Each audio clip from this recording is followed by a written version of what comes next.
ক্ষমা করে দিও, যদি আমি আন্তরে আনবো।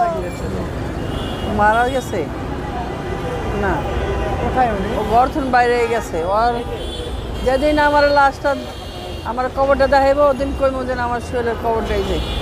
আমি ওদিন দেখি আমি মরবো, ওর কবরটা দেখবো আমিও মরবো। আমি একটা বছর ধইরা ওরে খুঁজতেছি, কোনো জায়গায় পাই না। এত সমন্বয় আমার বাড়িতে গেল, কবরস্থানে গেল, আমার কবর তো কেউ দেখাইলো না। আমি সরকারের কাছে একটা কথাই আমার দাবি, আমি ওর কাছে কিচ্ছু চাই না, আমার ছেলের কবরটা দেখাইয়া আমার বাড়ির তোলে নিয়ে আমি কবরটা চাই।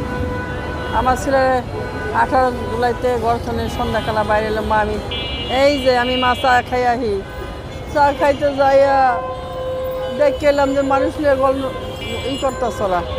আমি ফিরাইলাম, এরপরে ফিরাইলা আমি ঘরে ঘুমায় গেছি মনে হয়, প্যান্ট শার্ট পরা ঘরে ভিডিও করে রেখে গেছে। মা আমি নতুন দৃশ্য আনতে চাইতেছি, আমার ক্ষমা করে দিও, যদি আমি আন্তরে আনবো, না তাহলে ক্ষমা করে দিও।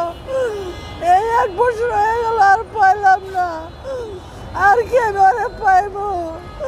ওরে আমি আর পাইবো না। অনেকটাই দাবি আমার, আমি কবরটা চাই, আমার কবরটা দেয় দেখ। আমি যদি কবরটা দেখে আমি মরি তো আমি শান্তি পাবো। আমি 3 মাস ধরে অসুস্থ, কোনো সমন্বয়রা আমার কাছে এই পর্যন্ত যায় নাই। আমি ঘরে বিছনায় পড়ে, কালকে আমার ছেলের মৃত্যুবার্ষিকী করব। আজকে আমি গর্থন বাইরে আছি, দেই আমি খুঁজে ছেলে পাই না, কবরটাও পাই।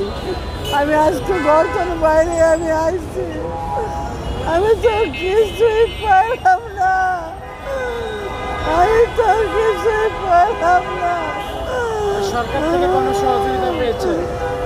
সরকার তো পাইনি, ছাত্র ওখানে পাইছি 5 লাখ, আর জামাত ইসলামের থেকে পাইছি 2 লাখ, এই পাইছি। এ দেখি একটা বছর হয়েছে আমার ছেলেকে এইটাই কামাইতো, তখন হয়তো মরে গেল। তোরা রক্তের উপর দেয়া, তোরা যে সমন্বয় তোরা বয়ে রেছ, আজকে আমার ছেলের মায়েরও খবর তোরা নেস না, আমি কীভাবে দুনিয়া বেঁচে থাকবো? তাই আমার ছেলের কবরটা সরকার আমার দেখাই দেয়, আমার এই 2 দাবি। আমার একলা না, যত মায়ের সন্তান সবার কবরটা দেখাই দিচ্ছে, আমি এই চাই।